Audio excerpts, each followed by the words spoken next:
Kementerian Kelautan dan Perikanan melalui Direktorat Jenderal Perikanan Budidaya telah memperkenalkan komoditas unggulan baru, yaitu ikan nila salin. Tak heran jenis ini menjadi primadona baru di kalangan para pembudidaya karena memiliki prospek bisnis yang menggiurkan. Nila salin sebetulnya bukan introduksi, tapi kita nila yang ada di Indonesia, yang telah teradaptasikan dengan air laut atau air yang sudah di kondisi payau. Dan di kita kebetulan menggunakan ikan indukan dari Sukabumi, induk jantan gesit dan induk betina sultana.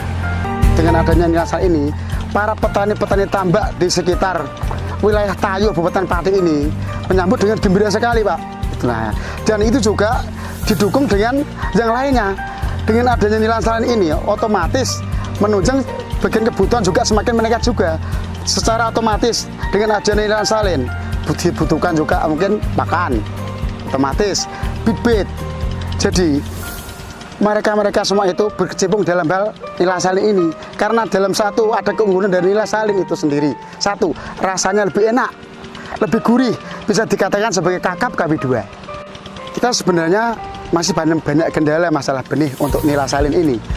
Karena apa? Dulu benih itu berasal dari air tawar. Otomatis dijadikan salin, perlu dengan adanya adaptasi. Ya, disitulah terjadinya SR atau yang rendah. Karena apa? Yang semulanya air tawar berubah menjadi air asin. Otomatis perlu adaptasi. Di situ kita letak kesalahan kita itu di situ.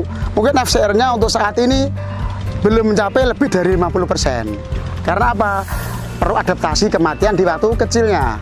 Untuk produksinya seperti ini, Pak. Untuk di wilayah saya sendiri sini, yang kalau khususnya di Kecamatan Tayo mungkin ada sekitar 600 hektaran. Kalau 1 hektarnya aja sudah sekitar 70.000 bibit. Kalikan aja 70 kali 40 berapa? Sekitar 2.800.000 sekali siklus. Untuk persiapan masalah pembenihan bibit semuanya. Dari tahap awal kita siapkan lahan, Pak. Pengeringan terlebih dahulu. Setelah itu pemupukan, baru pengairan. Setelah pengairan itu perlu adanya adaptasi. Kegagalan itu pada awal. Kalau adaptasinya gagal, otomatis kelanjutannya juga akan gagal. Jadi kita bercenderung untuk beralih ke nila salin pembibitan. Kita perlu adanya induk yang salin, seperti itu, untuk mencukupi kebutuhan sentral di nila salin di daerah Pati ini, seperti itu. Dan untuk prosesnya setelah pembibitan, kita ada tahap untuk pemberi makanan. Dari kecil kita pacu, Pak. Karena apa? Nila salin membutuhkan waktu yang pendek, kurang lebih 3 bulan. Jadi untuk makanan dipacu dari awal.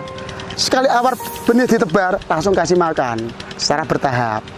Ya, kurang lebihnya kalau di sini mungkin kalau 1 hektar ya membutuhkan kurang lebih 70.000 bibit. Paling enggak sekitar kalau makan kasih pakan kurang lebih sekitar 3 ton 4 ton. Untuk sekali 1 siklus. Gitu, Pak. Untuk itu 70.000 bibit untuk per 1 hektarnya.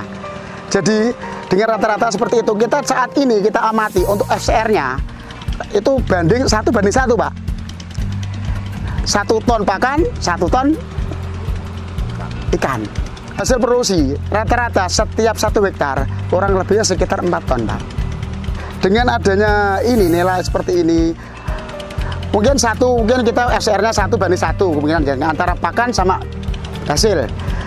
Kalau saja 1:1 itu ditakan mungkin SR-nya yang tinggi, otomatis keuntungan juga banyak, Pak.